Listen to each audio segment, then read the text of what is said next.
Welcome to the Embryo Adoption Podcast. I'm your host, Mark Mellinger. On this show, we explore the possibilities embryo adoption offers to families often struggling with infertility, though not always. Through insightful interviews and moving stories, we uncover the blessings of this unique path to parenthood. This podcast is brought to you by the National Embryo Donation Center, giving hope to those longing to grow their families. Now, let's get started. Adoption is already part of the family story, so why not embryo adoption? Isaac and Olivia Hall and NEDC family with me today to talk about this. And adoption's part of your family story, Olivia. So tell me about that and how it ended up giving you a heart for embryo adoption. Well, adoption has always played a role in my life. My dad is adopted. He was adopted as an infant. He was, I believe, 6 weeks old when my grandparents adopted him. He had spent the first 6 weeks of his life in an orphanage.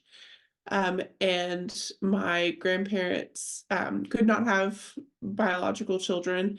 And he was their first. And they adore him and he adores them. And always has. And then he has a younger brother that was adopted as well. And they're just a very sweet family to watch. And we always tease my dad that he acts just like my granddad Bob. So you really can't tell even, that he's adopted. He has taken on so many of his traits. But my dad has never had a desire to find his biological family. And that's always been interesting to me, growing up, learning more about, a lot of people that are adopted. They want to know their biological family background, which is completely fine. That just was not my dad's story. It was somewhat my uncle's. He did want to know some of his biological family, but it was always so wonderful to me that my dad loved his parents so much and said, I don't need anything else. They're my family. So when we got married, we had already talked about wanting a big family and really were thinking about adoption from the very beginning. And then infertility came into the picture. And I have always been fascinated with pregnancy and childbirth and really wanted to be able to experience pregnancy and childbirth for myself. And so when we found out about embryo adoption, it was kind of like a light bulb came on. This could be for us. So How did you find out about it? Well, that's me.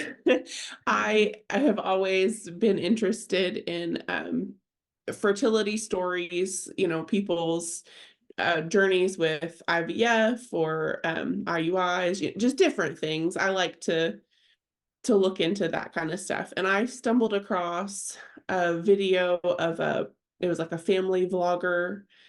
I don't even remember what year it was. It was probably like 2015 or something. Like we'd only been dating.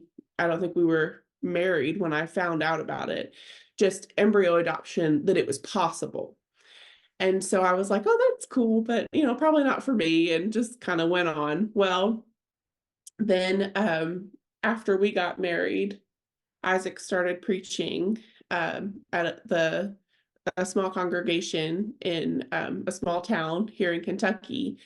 And the man that was the preacher there before had a granddaughter and her son, the Darbys, and they are an NEDC family. And we kind of knew them through the grandfather, their family.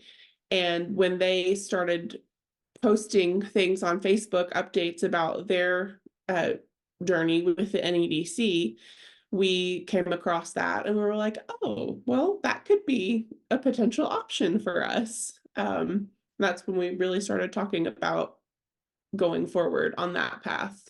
So Isaac, this guy,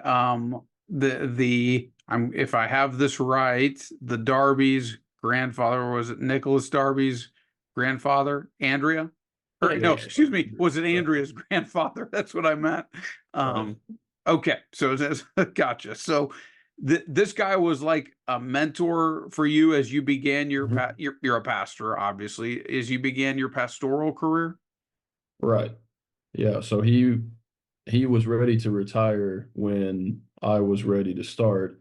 And so they didn't leave. They stayed right there with the congregation until their health started to get worse and they ended up moving closer to family. But he was there for the first few years that I was there. What did I'm interested in this from your perspective. I mean, the whole running into infertility, and then the idea of, well, maybe embryo adoption would be an option for us. Clearly, your wife was on board and all about it on these things. You seem, and this is very common, by the way, if this was the case, you seem like you might have been a little bit more reticent about it. No, yes, what? Not necessarily. I was on board with the bigger family idea from the beginning, and I was on board with having children. I didn't have the level of interest, of course, that she did in everything pregnancy related and children related. But whenever that came up as an option, that didn't really faze me. I do have a few of my cousins are adopted, and that's something that's always been around too. And so it was never, for me, it was never really a concern of, okay, are we going to have children biologically, or are we going to have children through some other means? And so when this means became available, it was, okay, well, if that works out for you because you want to experience pregnancy and we're getting children through the process as well, well, then that makes sense. So. And you do have a couple of children. We'll talk about them as the podcast continues. By the way, if you're listening to this and it's helpful to you, spread the word, share the podcast, rate, review, subscribe, give us a good 5-star review. That'll help the algorithm, help more people find us. We've been amazed the years we've been doing the Embryo Adoption Podcast. What a great resource it has been, and how many people have found out about both embryo adoption and the NADC through it. So we hope and pray that God continues to use it toward that end. What was, Olivia, talking to you, you always seem so happy. And like I said, you had this stuff on your radar to begin with, but what was the hardest part of your infertility journey, or maybe just your road to embryo adoption period? I would say for me, and we have both talked about this and agreed that I have never felt this huge pull to have biological children. That has not really been something that has ever concerned me very much. I just knew that I wanted to have babies in my family that I could love and take care of. So it wasn't so much just the infertility side of it. For me, honestly, it was I guess, I don't know how to say it, like jealousy, or just the hard time watching other people having children so easily. And it wasn't that I wasn't happy for them. It was just that it hurt that it wasn't happening for me. And I know that was really hard for Isaac, trying to help me through that because he is much more patient than I have ever been. And he was always there saying, it's going to happen. It just hasn't happened yet. However, we're supposed to have children will happen. And so I was just really ready to have kids when we got married, and it just was not happening. And so it was 3 years in, I guess, before we started really actively looking into what's wrong, what's taking so long, and then about 4 years in before we were at the NADC for the first time. And so Isaac, did you really feel that way? Did you really have every confidence that, hey, it'll work out, it'll be all right? Maybe that's Maybe that's more out of the being naive than it is confidence. But yeah, it was just, it'll happen. It may take some time, but it'll happen somewhat. Mm-hmm.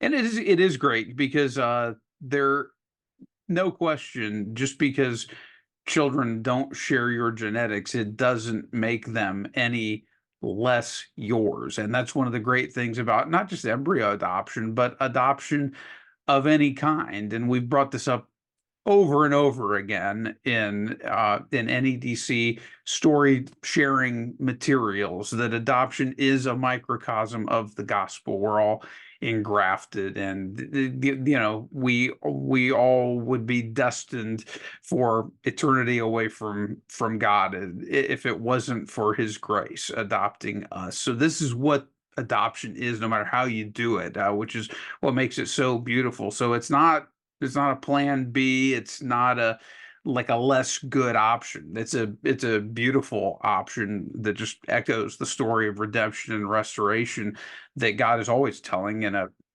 50 million ways every day. So yeah, it's beautiful.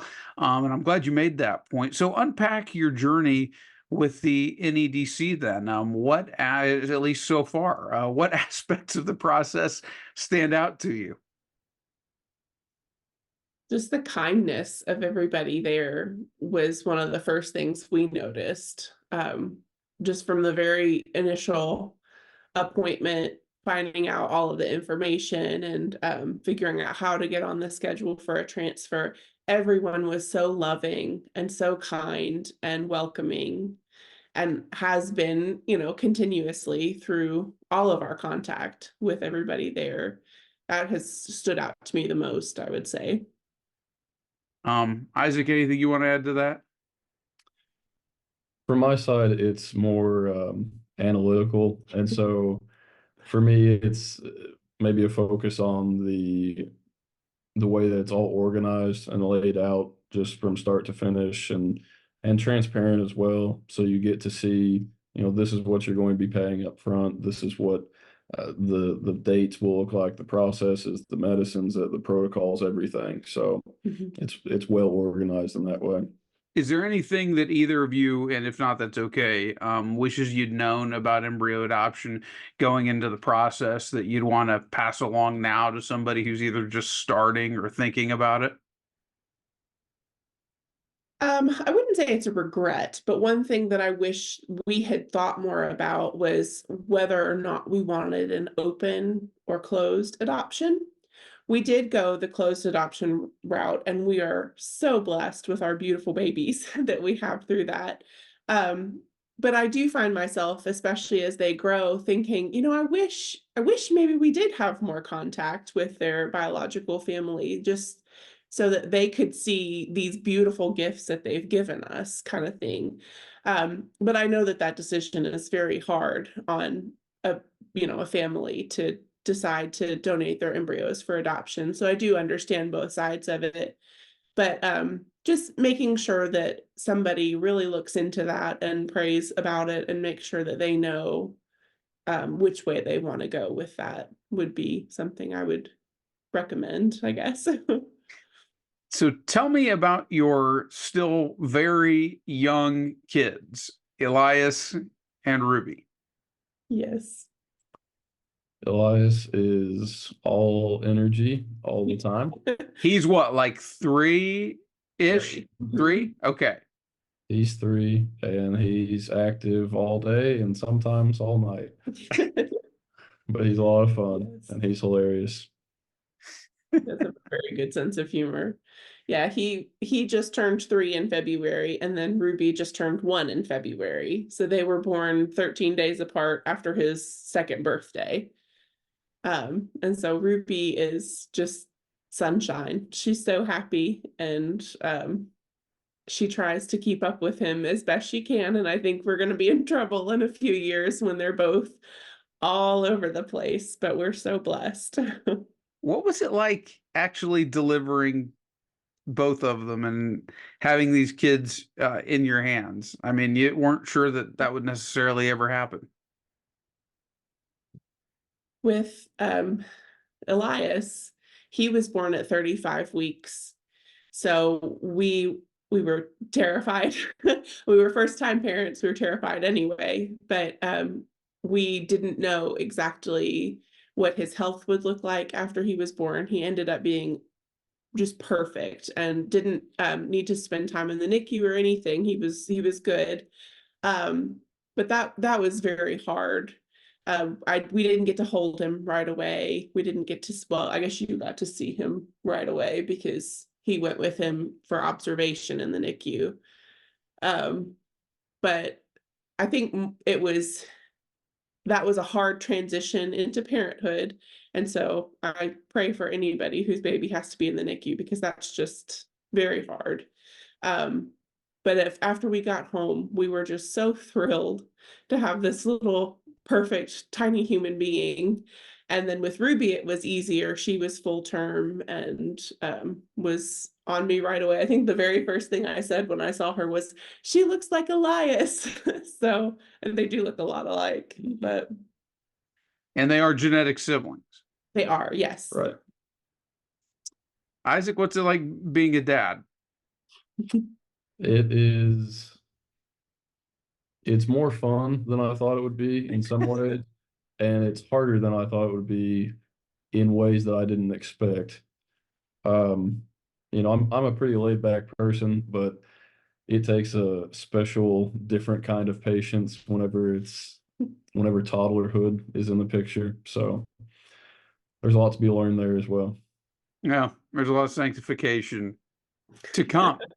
Yeah. Yeah. And it'll just continue on into adulthood.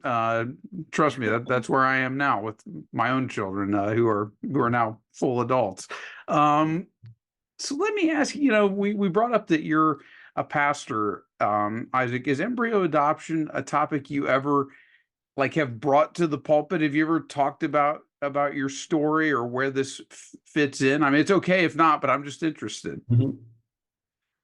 Of course, if you're preaching long enough, you'll run into every topic under the sun. And so sometimes it'll come in when it is, like we already mentioned, about the adoption of God and us being adopted into that family. And so that's more of a concrete example that you can use to say, here's the parallel that I have in my own life, knowing what adoption means. But then also sometimes it's on the more literal basis where you're talking about something like abortion, or you're talking about when life begins, and you get to say, hey, I have an example of when life begins and a real solid way for you to see that life begins here. And I've got two people that you can look at and say, yeah, their life already began, and now we get to see it come into the full picture. And we're recording this just a few weeks, I guess 3.5 weeks after the Alabama Supreme Court decision on frozen embryos was all over the news. And I was surprised, all of us at the NEDC were, at the carry that story had. It was something that a lot of people were talking about. So I'm wondering, and I'd ask both of you this, being embryo adoption parents, has that story percolating in the news had more people asking you questions about embryos and embryo adoption? It has. It's been kind of interesting. Tell me about it. Well, I find that a lot of people, of course, they come to us because they know that we have that background, but they also come to us not really having an opinion fully formed yet. And they kind of say, well, you have, more expertise or something, more experience in that area. So what are you all thinking on it? And it gives you a chance to say what you believe. Yeah, it's almost like they're looking to us to kind of, I don't know, guide them in how they should feel about it. It's been interesting because we obviously don't have all the answers, but we can give our thoughts on it. But we've had several people at church, outside of church, just asking us questions about it. So it's definitely opened doors to be able to talk about our children and how we view life, especially with people that are outside of the church. And outside of, Christian faith. So it's been interesting. And how are those conversations going? You mentioned that people, that's an interesting point that you made. A lot of people are going into these conversations not having fully formed opinions, and that tells me that folks have not really, it's different if you haven't been a part of embryo adoption in any way. A lot of people haven't had cause to think about this deeply before. They haven't had a chance to think about, is a frozen embryo a life? Is IVF, the way that it is commonly practiced in America, something that is a good thing? Is a neutral thing? It needs to be defended to the hilt, or maybe there would be some good room for change. I think I've noticed that too, that a lot of people have not had fully formed opinions, and a lot of the initial reaction has been instinct, but after that, I think my hope and prayer is that people will stop and start to sort through this in a more nuanced and careful way. I don't know, what have your conversations been like? Are you guys getting any feel for whether that's going on?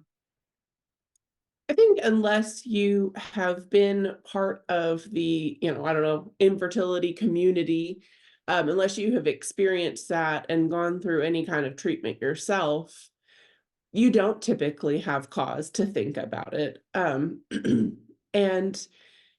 when we're given our separate diagnoses, saying like, it's going to be very difficult for you to have biological children, and then talking about options from there, we did not feel comfortable pursuing IVF on our own because there are so many things that go into that, and then decisions that have to be made from there. So we're very thankful that we had the option of the NADC and found that. But people that are not confronted with those conversations with their spouse or, in their life, this is just all over the news, and they're just kind of trying to figure out, what in the world does this mean?